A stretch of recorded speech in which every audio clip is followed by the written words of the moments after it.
So there's this sort of question, what is a computer good for? And uh, you can kind of use it as this toy. You can come up with lists, short lists of things the computer is good at, and then use that as a kind of like a koan or sort of an irritation, or become frustrated with it, and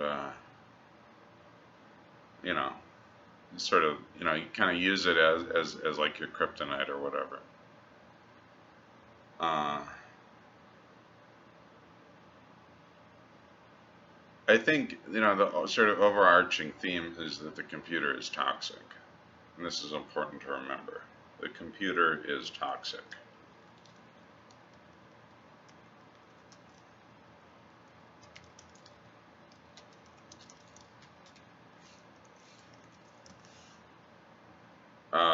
The main innovation that the computer provides that is of value is widespread access to uh, amateur typesetting uh, documents. Acumen Amateur Document Typesetting. ADT. And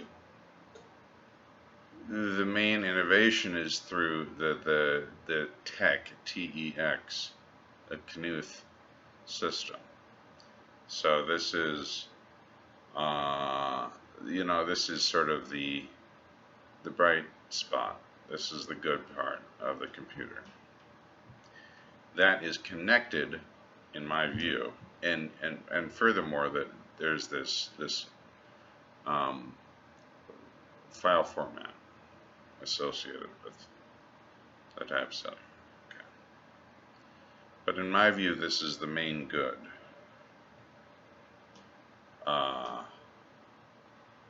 That we get from the computer. It corresponds to being able to access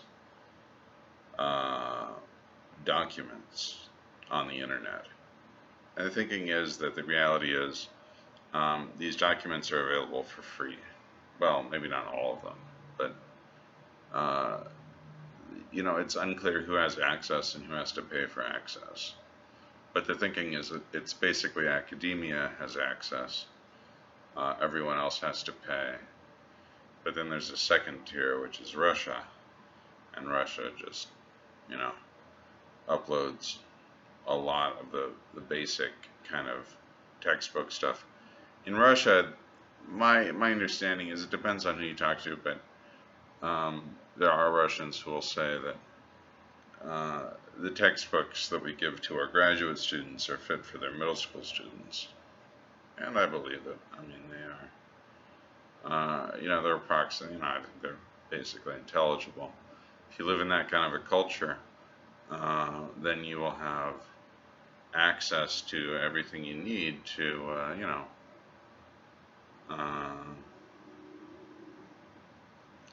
make use of everyone who wants you to develop in that area.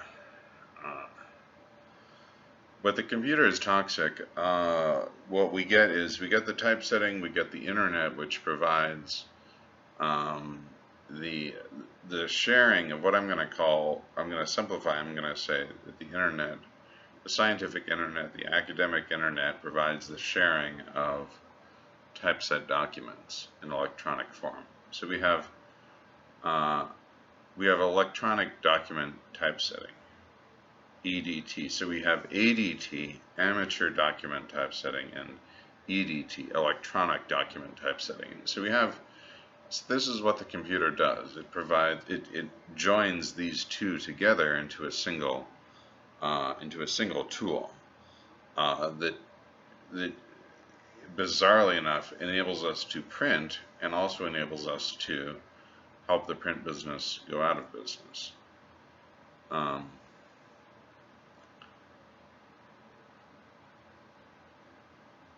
It's uh, a, a real issue in that it's unclear how you're going to reward people who um,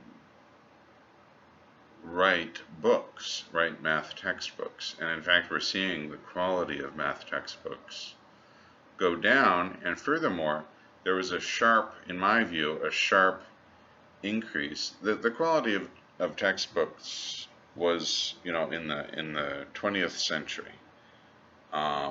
It's a huge issue. If you just look at all the math textbooks that were published in the 20th century, you get this story. And I think what the story says is that after this sort of initial period of kind of coming to terms with the foundational crisis, and passing through logic and making first order logic the ordinary standard, this sort of standardization, you're observing the standardization process.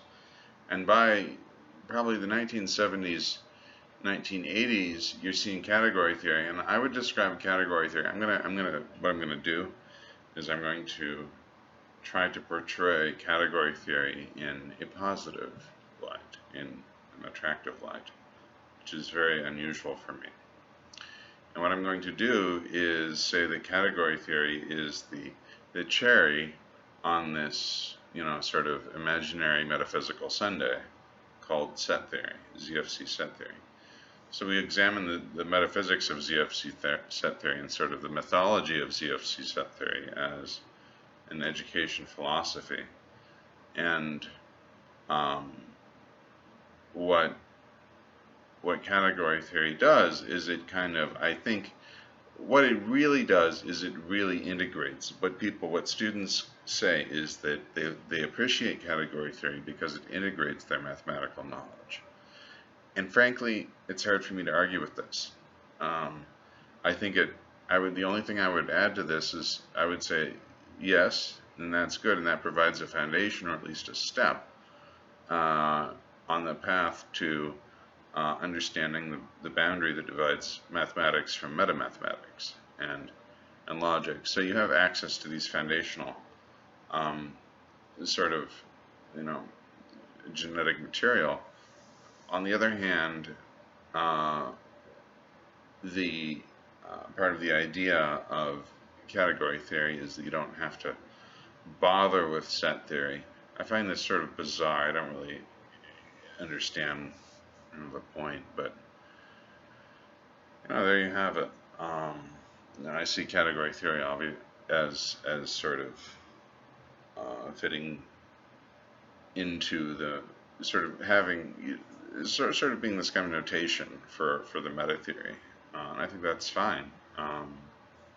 But why not admit that? Why not celebrate that, as opposed to trying to shove it under the rug or whatever?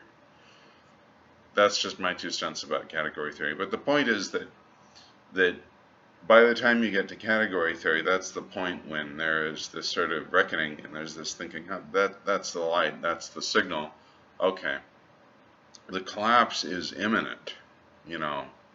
Books are going to go out of style. I don't even know why this would be connected. But somehow that I'm going to come up with this, I'm going to tie that into the idea that you have really high quality textbooks in the period, let's say, 1980 to 2000. This is the period when people thought the world was going to blow up. And they really tried to do everything possible to make works of high quality.